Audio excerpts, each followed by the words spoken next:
এইবাৰ তীব্ৰ গৰিহণা বা নিন্দা কৰিয়ে আমি সামৰণি নামাৰোঁ। এইবাৰ আমি উচিত প্ৰত্যুত্তৰ দিয়া হ'ব। আমি কিছু সময় পাছত আলোচনাত মিলিত হ'ম।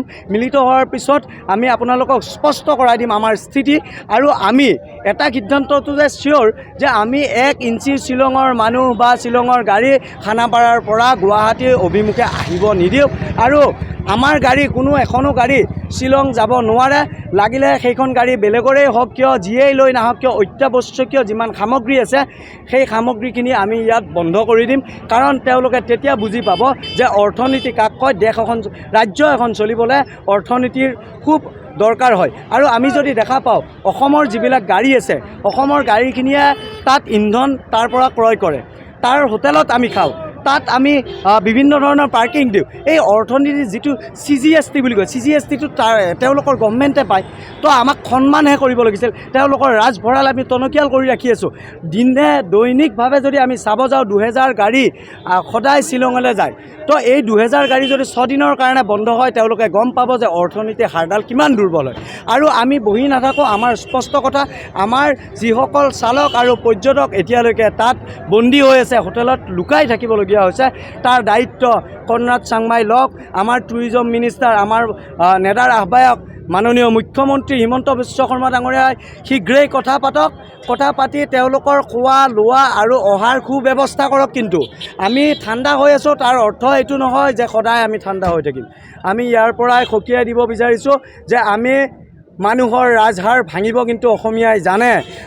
আমাৰ সৰলতাত দুৰ্বলতা বুলি ভবা এৰি দিয়ক। গোটেই ৰাজ্যবিলাকে এৰি দিয়ক। আমি অসমীয়া দুৰ্বলতা কেতিয়াও নাছিলোঁ, নহয়। কিন্তু আমি সৰলতা, আমি ৱেলকামিং পিপুল হয়। আমি মানুহ আহিলে আমি সদায় আমি আমন্ত্ৰণ কৰোঁ। আমি অতিথি দেৱ ভৱ, আমি সেই টাইপৰ মানুহ। আমি তেওঁলোকৰ দৰে অভব্য আচৰণ নকৰোঁ। এই অভব্য আচৰণক আমি কিন্তু ঠাই নিদিওঁ। সেয়ে লাগিলে খাচী ষ্টুডেণ্ট ইউনিয়নেই হওক, খাচী গভৰ্ণমেণ্টেই হওক, খাচী প্ৰশাসনেই হওক, আৰু এনেধৰণৰ বৰ্বৰতা কৰা তেওঁলোকে বন্ধ কৰিব লাগে অতি শীঘ্ৰেই। আৰু অনাগত দিনত কোনোদিন যেন তেনেকুৱা হ'ব নাপায়, সেই বস্তুটো ইয়াৰ পৰা সকীয়াই দিছোঁ। তেওঁলোকে শুধৰণি কৰি লওক, নহ'লে অনাগত দিনত কিন্তু তেওঁলোকৰ প্ৰত্যুত্তৰ তাতকৈ ডাবুল দিয়ে যাব। কিন্তু আমাৰ মানুহ বহুত বেছি। এইবাৰে নহয়, প্ৰত্যেকবাৰে এনেকুৱা হয়, আলোচনাও কৰে, তাৰপিছত হয়। এই বস্তুটো আমাৰ লক্ষণীয়। আমাৰ চৰকাৰখনে বিজেপিৰ খেলত ক'ৰবাত নহয় ক'ৰবাত আমাক বলিৰ পথা সজাই আছে, অসমীয়া লোকসকলক বলিৰ পথা সজাই আছে। অকল যে চালকখিনিকে সীমাবদ্ধ আছে সেইটো নহয়। আজি অসমৰ পৰ্যটকক মাৰধৰ কৰিছে, সৰু বাচ্ছা এটাক মাৰিছে, সৰু বাচ্ছা এটাৰ গালেদি গ্লাছ সোমাই গৈছে, কাণেৰে গ্লাছ সোমাই গৈছে। যদি এতিয়া অসমীয়াৰ হৃদয় নজ্বলে, যদি অসমীয়া সংগঠন, যিমান জাতীয়তাবাদী সংগঠন আছে, তেওঁলোকৰ যদি হৃদয় নজ্বলে, তেতিয়াহ'লে তেওঁলোকে শুই থাকক। আৰু যদি হৃদয় জ্বলিছে, তেওঁলোক আহক, আহি সকলোৱে ইয়াতে আমাৰ লগত আলোচনাত মিলিত হওক। আলোচনাত মিলিত হৈ এখন ভাল শান্তি চুক্তিপত্ৰ আমি সকলোৱে থাকি গ্ৰহণ কৰোঁ। কাৰণ কেতিয়াও হিংসাৰ প্ৰত্যুত্তৰ হিংসাৰে দিলেই যে সকলো অসুবিধাৰ মানে প্ৰব্লেমৰ চলিউশ্যন হ'ব, সেইটো নহয়।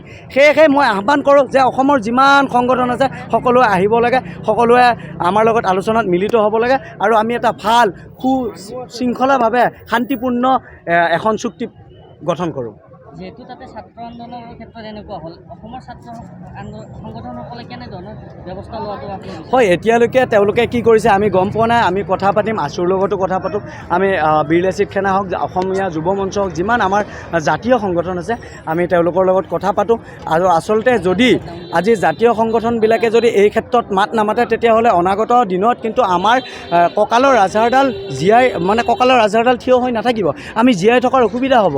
আমাৰ চালকসকলৰহে একমাত্ৰ সমল হৈছে গাড়ীখিনি। কিন্তু এতিয়াতো চালকসকলৰ সমলটো বাদ দিয়ক, এতিয়া আমাৰ অসমীয়া মানুহৰ ওপৰতো তেওঁলোকে আক্ৰমণ কৰিব ল'লে। আৰু সদায় আমি অসমীয়াই সৰলতা দেখুৱাইয়ে থাকিমনে? প্ৰশ্ন। আৰু অসমৰ আমাৰ মুখ্যমন্ত্ৰীলৈ পোনপটীয়া প্ৰশ্ন, তেওঁ কেনেকুৱা ধৰণৰ শান্তি চুক্তিপত্ৰত ছাইন কৰিলে যে আজি আকৌ এনেকুৱা ঘটনা হ'ব পালে। আৰু এতিয়া অৰুণাচলতো হৈ আছে।